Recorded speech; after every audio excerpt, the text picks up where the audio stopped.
What's crack lane fam? It's your boy Unk No Punk, Unk No Punk. You know what I'm saying? For another educational video.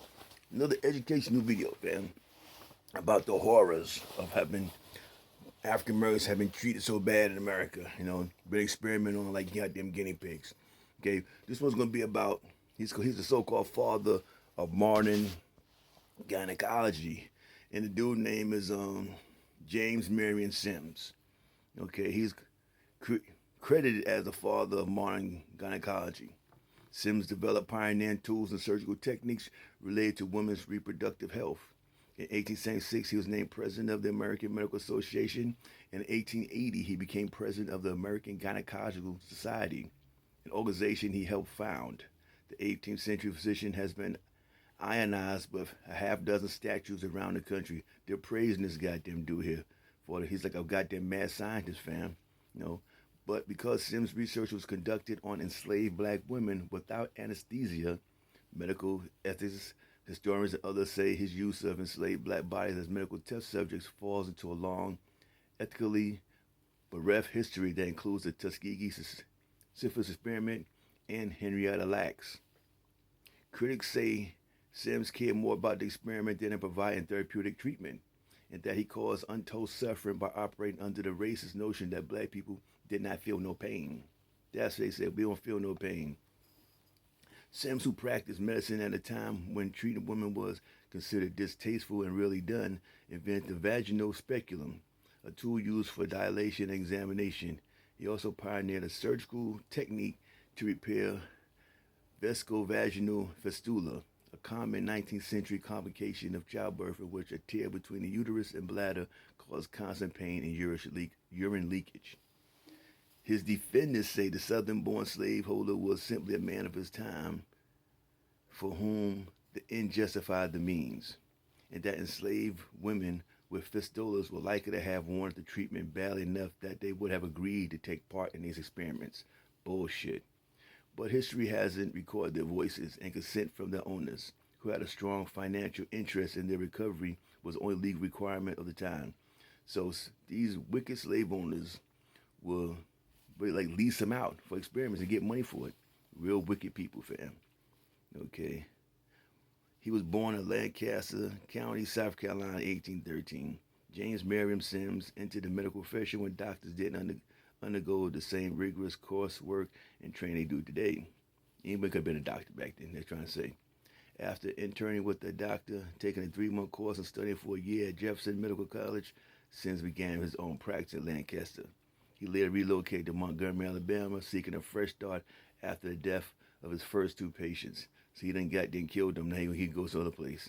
It's like the modern times now, like cops when they kill African Americans. What they do, they go to another county and get a goddamn job. That's all it is, fam. You know what I'm saying? It was in Montgomery that Sims built his reputation among rich white plantation owners by treating their enslaved workers. According to Vanessa Gamble, University professor of medical humanities at George Washington University, Sims' practice was deeply rooted in the trade of enslaved people. Sims built an 8-person hospital in the heart of a trading district in Montgomery. While most healthcare took place on the plantation, some stubborn cases were brought to physicians like Sims, who patched up enslaved workers so they could produce and reproduce for their masters again. Otherwise, they were useless to their owners. So they tried to repair them like goddamn a, like a mechanic, car shop, things like that. They did to the brothers and sisters. This brings to the concept of soundness, says Gamble. Being sound meant that they produce for men and women and reproduce for women. For these women having this fistula made them less sound. Like most doctors in the 18th century, Sim originally had little interest in treating female patients and no specific gynecology training. So he just freestyling, think of the goddamn things to do. But they call him now, he's like being praised and got statues all over this guy here. You know what I'm saying? But like I say, also was done without enslaved patients' consent. Why? Because you couldn't consent to it. You couldn't say yes or no.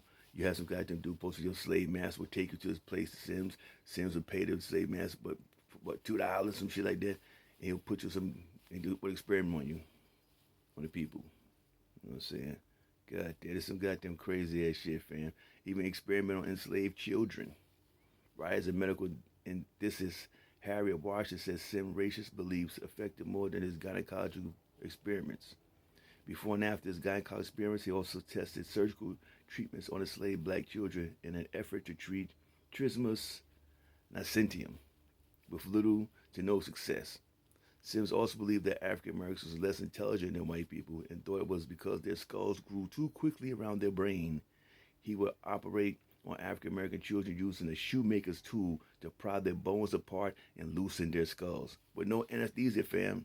This goddamn dude's a fucking Dr. Frankenstein, but he got statues of his goddamn fucking savage all around America. You know what I'm saying? All around America. But now they're having statues up, prompting protests. People are taking down. I think in Philadelphia somewhere in a park I saw they tore it down. They need to tear down all these goddamn, these racist doctors, presidents, any goddamn generals. They need to tear them goddamn statues down, fam. You know what I'm saying? Well, that's a little, an educational 5 minutes with your boy Unc No Punk. Like I told you, we're going to start bringing educational things, you know what I'm saying, fam? So hit that like button, share the video, subscribe to Unc No Punk, right? And I'm out, fam. Peace.